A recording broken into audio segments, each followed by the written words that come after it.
Welcome, everybody. Welcome to the screening of the documentary film, The Connection. And my name is Mario Arreta. I'm part of people development. I'm part of the well-being team in people development and also in the core team of GPOS.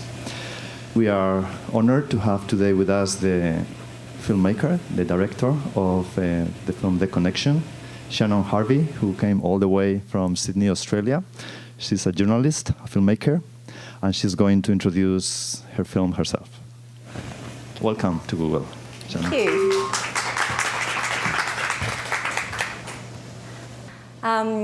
you. It is a real buzz to be here at Google HQ. We talk about it as a legendary place in Australia, and it's absolutely incredible to be walking around campus. I even saw somebody on a skateboard with a laptop, which was perfect when I first arrived.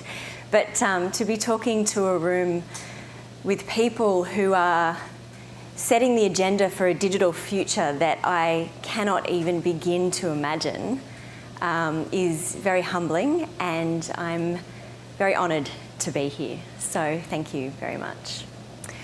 I've spent the last few years meeting and interviewing some of the world's leading experts in meditation, in mindfulness, and in mind-body medicine. And I've often heard them quote from a German philosopher who lived in the 1800s named Arthur Schopenhauer.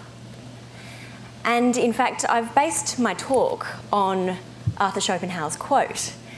But unfortunately, as I went through my notes to do my references yesterday, which is something that's very important to do as a former journalist, I Googled and I discovered that there is some conjecture as to whether Arthur Schopenhauer actually said the quote. So thank you, Google. I've also discovered, though, that many wise people have said something rather similar. People like William James, Arthur C. Clarke, Elbert Hubbard, and they've said many similar things. So the quote that I will be basing my talk today on is being attributed to the internet. The internet once said that every truth passes through 3 stages before it is recognised. In the first, it is ridiculed. In the second, it is opposed. And in the third, it is regarded as self-evident. And I'm using this quote to talk about the acceptance of the mind-body connection. I've spent the last few years looking at how some of the latest research from leading institutions like Harvard and Stanford shows that the state of someone's mind can significantly alter the quality of their life. It sounds revolutionary, I know. Who would have thought? But this science is also showing that the state of your mind can influence things such as your body's ability to ward off infection or a virus. And it can even influence the outcome of a chronic illness. In fact, the very cutting edge of this research shows that your mind can actually influence your body to a cellular level, to your DNA, and in fact influence the DNA that you pass on to your children and your children's children. And it may even influence how long you live. I want you all, just for a moment, to imagine walking into your doctor's room, feeling tired and run down, and being given a diagnosis of chronic fatigue, and telling your doctor that you're self-prescribing an 8-week meditation course. You would be laughed at, and you would be told to go back to your commune in California. It is my personal mission to take our understanding of the truth of the mind-body connection from the first and second stage of being ridiculed and opposed into the third stage of being regarded as self-evident. And like all good projects of passion, my enthusiasm is personal. This is a photograph that I hate looking at. This is a photograph of me a few years after I had been diagnosed with an autoimmune disease. I walked into a doctor's room at the age of 24 and I was told that he suspected I had lupus. Lupus is an autoimmune disease where your immune system starts attacking your perfectly normal, healthy tissue. The doctor told me that he suspected that I may have trouble having children. He told me that if the disease progressed, it could end up attacking my organs. And he told me that I may end up in a wheelchair before I turn 30. It was pretty devastating. I was a journalist. I just landed my dream job at the Australian Broadcasting Corporation as a radio and news journalist. And in that moment, everything came crashing down.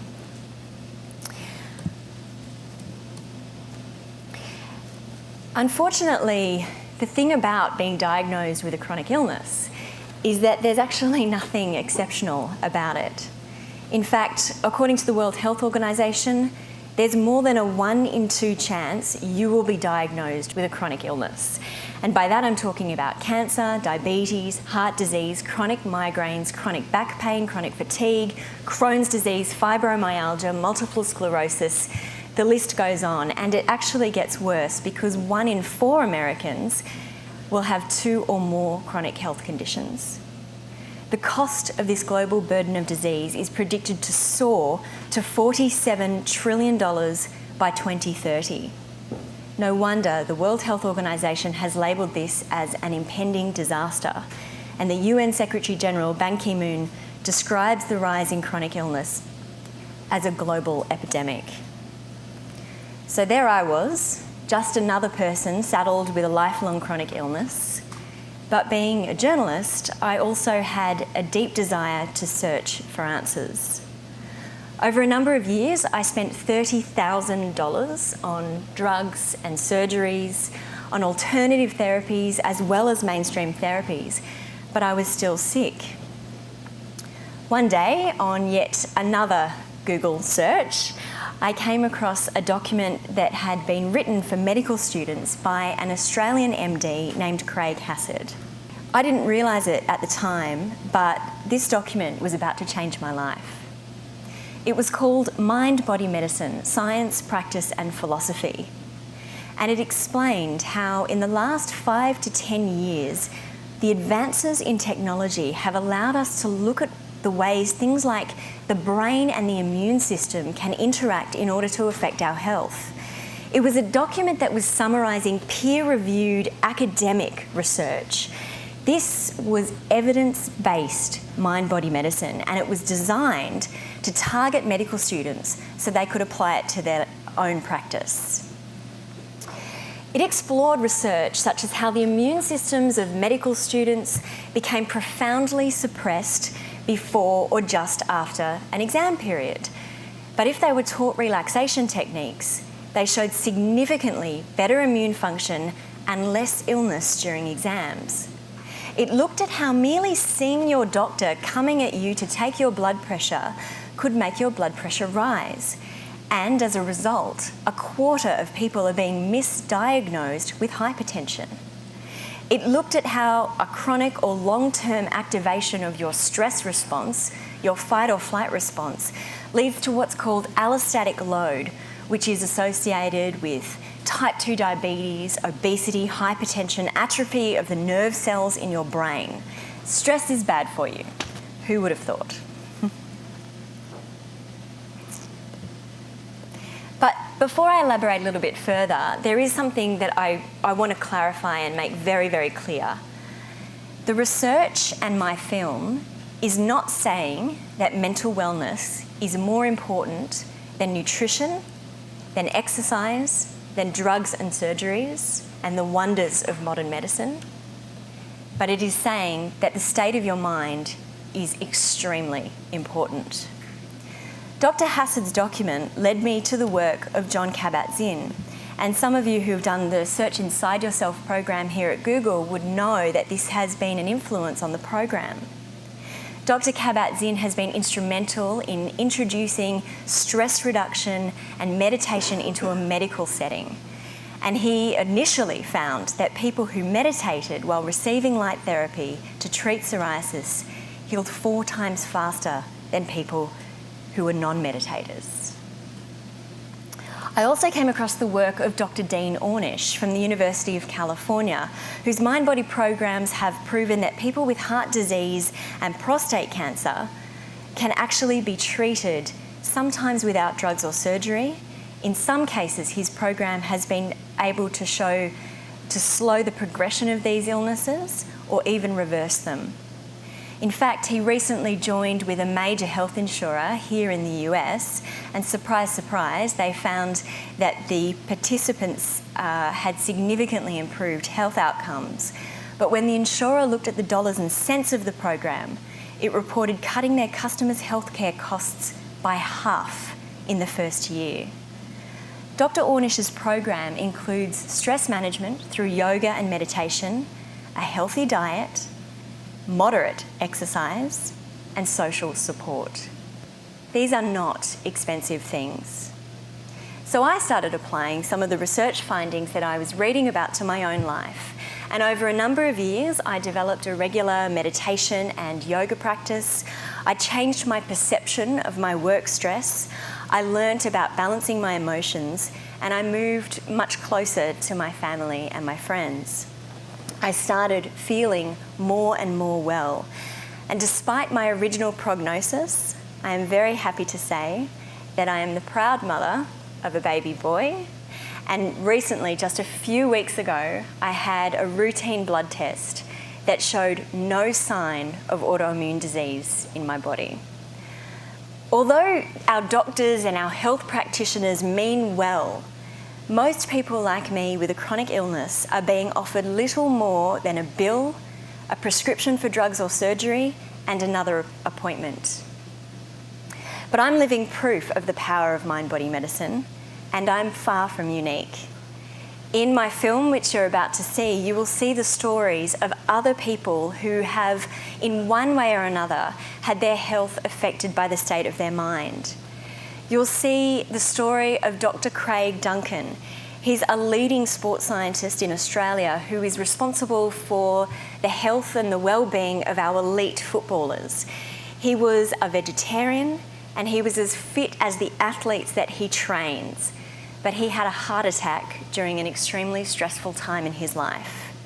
As he says in the film, it doesn't matter how healthy your body is if your mind isn't in some sort of balance. You'll also see the story of Professor George Jelinek, who is a leading Australian medical doctor. To give you an idea of this man's credentials, he has written the medical textbooks for emergency medicine and is the inaugural editor of a major medical journal that specialises in emergency medicine. His story is perhaps the most compelling of them all, and he's my personal hero because he has not only recovered from multiple sclerosis, but he's also developed a program that is seeing many other people recover from multiple sclerosis as well. This is an illness that traditional medicine has no cure for. And yet, often, when these people tell their stories, they are met with cynicism and they are met with opposition. Mind-body medicine is sadly considered California hippie juju.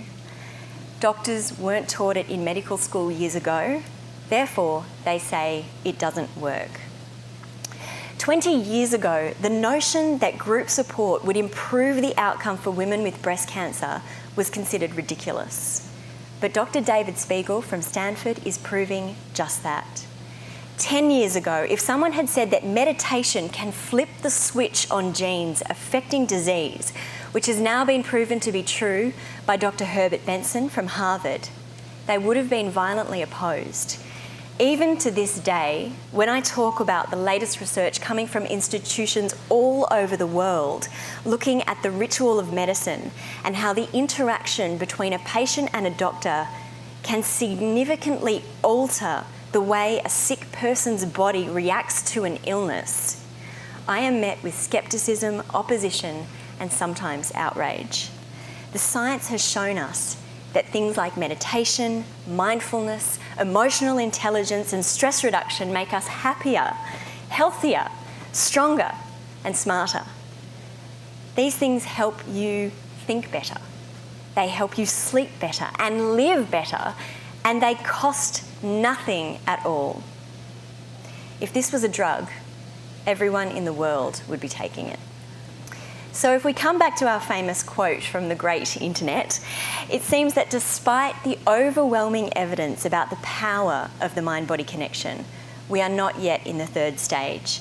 The truth is sometimes ridiculed, sometimes opposed, and rarely seen as self-evident. And this is why I made the connection. This is a film for people who are well and who want to stay well.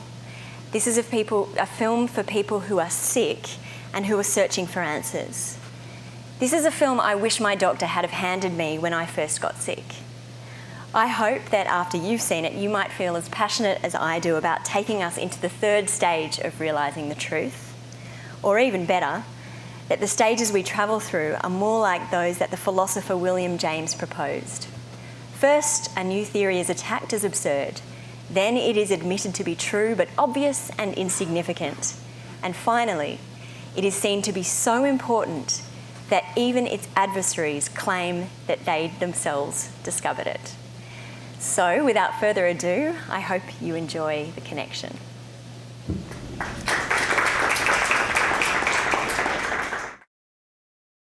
Hi, well, first of all, thank you very much. I love the film. If we would like a copy of it, is there some sort of way, I don't know if this was mentioned earlier, for us to get it? Will it be released online in some format? Mm-hmm.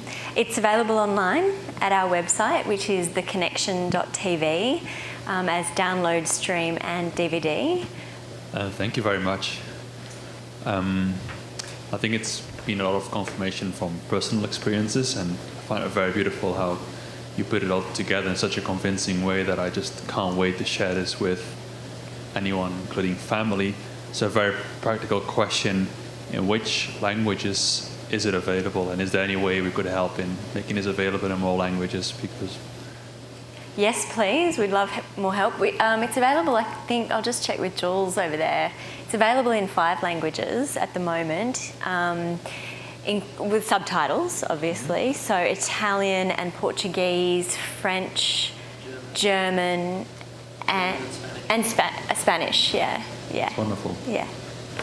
In the movie, it's actually mentioned that when you practice meditation and the body is like a response mechanism, it slows down. Like your metabolism goes down, your breathing goes down. And when you do cardio, like you work out, then your metabolism increases, your body, all those signals increases, right? So there's but we also know that working out or doing cardio is also beneficial. So that is contradictory, right? So how do you explain that? Or what do you think about that? Some stress are good for the body and some stress are bad for the body. So, and like my personal belief is that this physical workout that we do, it's part of that good stress which prepares our body for next level of thinking, or like basically, suppose if I'm worried about something, my mind, if I'm able to handle that better, then my mind is prepared for that, and now I can move on to the next level of challenge which my mind can want to do. Mm-hmm. So first of all, I'm not a doctor and I'm not a scientist. So, but it's a question that if you want to follow up in exact detail, I can put you in touch with some people who can help you explain it at the metabolic level. But to speak generally about it, my understanding is that there's good stress and there's bad stress, particularly allostatic load, which is the chronic overload of stress. And I know from my own experience, my autoimmune disease was triggered by allostatic load. It had been constant stress. It was the constant deadlines of being a journalist, but on top of that, you know, I was the sort of person who would take on the emotional problems of other people that I couldn't fix. And that was contributing to an emotional kind of stress in my body. And as Dr. Hassad talks about in the film, there's this constant wear and tear of the body, the constant release of these stress chemicals like cortisol. They slowly start impacting your body to be in a detrimental way. Now, what's really important to know is that the stress response, we've evolved to have the stress response as a good thing. It's supposed to save our lives. We're supposed to be able to run away from the tiger that's chasing us, or the elephant stampede, or whatever it is. It's supposed to give us more energy, and it's supposed to allow our blood to heal wounds faster. But when our body is constantly activating this response, it's shutting down other vital systems like your digestion, which means that it's not digesting nutrients in a proper, in the best possible way. The question that you mentioned as well about cardio being a good thing, exercise is good. We know that. That's unquestionable. We should all be exercising. But it depends how you're exercising. I practiced yoga for years in a way where I was treating it as just a workout. You know, I was doing power yoga classes where I was just wanting to get my heart rate going and build some muscle strength. And I realised after a while that I was getting to these yoga classes and I knew the moves so well that I'd write an entire creative brief for my production company in my head in the hour and a half that I was there for my yoga practice. And I wasn't present and I wasn't in the moment and I wasn't practicing a moving meditation. And so I guess what I'm trying to say is that there's good exercise and there's bad exercise in the same way that there's good stress and bad stress. But yeah, if you're interested in knowing more about the metabolic side of things, then that might be something to talk about afterwards. Yeah. Hi, Shannon. It sounds like this has opened up so much for you, so much that you had never imagined before. I'm curious, what are you most interested in now? That's a really good question. I'm fascinated in how we can get this into a wider setting. Having just read Meng's book, fascinated by the way that slowly this is actually penetrating into the corporate world. And I think that is where we will actually start seeing a massive shift. I am also fascinated in the way the world around us impacts our health. So the environments that we put ourselves in, the way that our world is, sometimes to me it seems like it's designed to make us sick. Hospital environments, for example, and Dr. Esther Sternberg, who's one of the experts in the film, who is actually considered to be one of the 100 most influential female scientists for her discovery about the connection between the brain and the immune system. She's started looking now about how the world around us affects our health, and I find that absolutely fascinating. I feel like I've just dipped my toes in this, and every single day there is new science being published, particularly in the neuroscience world, and it's gobsmacking. It's absolutely gobsmacking. Yeah. Hi, I really enjoyed the movie, and this is maybe not necessarily a question, but sort of a consideration. I was wondering the whole time, how does this mindfulness and being well aware of what we eat, how we act, how we go about our days, how does that fit into the consumerist culture that we're constantly bombarded with? And another part to that consideration is placebo pills do not make money for drug companies, which are very heavily invested in keeping us to a certain extent sick as well. So I was wondering if you have any thoughts on any of those issues. Yeah, I've got two comments. It does seem like the world is against us, that it's designed to get our stress response constantly going. And also it seems like in some corporate environments, it's almost as if you're not a stress head and if you're not working 12, 15-hour days, then there's something wrong with you and you're not giving enough. But to add to the comment about the placebo and the fact that you can't really sell placebo, interestingly, when I was doing the scripting for the film, I came across a website saying placebo.com or something like that, and they're selling placebo pills and using the science behind placebo as the platform from which to sell the pills. So you can make money out of placebo, apparently. In your film, you stress the importance of a community. And I recently moved from Colorado out here, and what I'm finding is it's really hard to find that kind of community to sustain, mind-body healing.